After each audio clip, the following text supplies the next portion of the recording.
Hi everyone, Tēnā koutou. Far too many New Zealanders are being injured and dying in our forests. This has to change, and it can. Today I'm going to tell you how.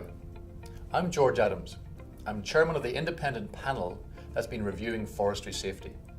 Hazel, Mike and I have spent 8 months listening to people like you across your industry to understand how our forests can become safer places to work. Thanks to everyone who's given us your views. We've spoken with lots of people, including workers, crew bosses, contractors, forest owners and managers, your industry training organisation Competenz, and the government team at WorkSafe.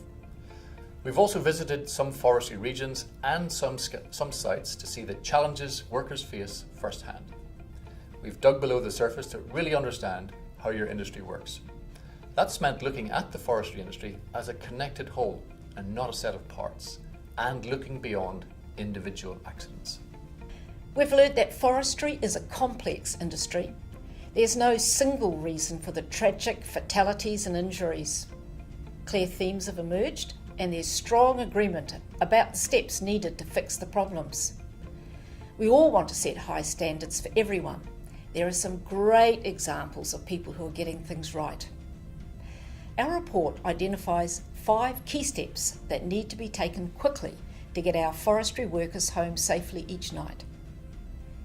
The industry needs a single point of leadership and a strong, united voice. That means a group set up and supported by WorkSafe that represents everyone: forest owners, managers, contractors, workers, and unions. This group needs to take the lead on making the changes we've identified, and changes needed in the future too. The industry needs clear rules that everyone complies with, not just some.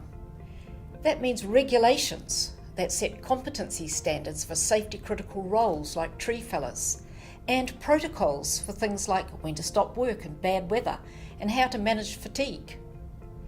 Employers need to treat workers with respect by having good gear, good shelter, and reasonable working hours. The industry needs to support its workforce, so there needs to be a plan to attract good people to the industry. Then it needs to train them so they've got the skills to work safely, including with new machinery. Everyone's responsible for making sure the training is fit for purpose, and employers need to pay for training and make sure it happens in work time. The industry needs to keep its people so they can build careers and pass their skills on. We want forestry to be a place for skilled workers to develop and not just a job until something better comes along. The industry needs to design and put in place a strong system that certifies contractors and audits them regularly to show whether they're running safe operations. Certification's a bit like a warrant of fitness. If a contractor's certified, you can be confident they can operate a safe site. And then forest owners must support the system by letting only certified contractors onto their land. WorkSafe needs to continue to focus on the forestry industry to promote safe working practices and investigate accidents thoroughly so we can all learn the lessons when things go wrong. This focus appears to be working. We've been particularly thorough in delivering the recommendations in this report. We've spoken to nearly 8% of the entire workforce in the industry.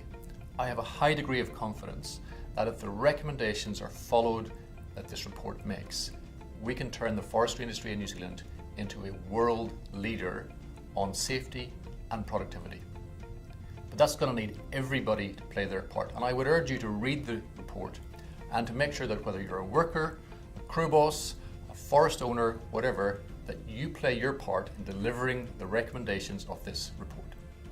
We hope you'll want to learn more about our recommendations, and you'll find a short summary on our website. Thanks to everyone who supported this review. Special thanks to the workers and families of people who have been tragically killed, who have told us their stories. We're impressed by the can-do attitude in your industry, and now that attitude needs to become a can-do safely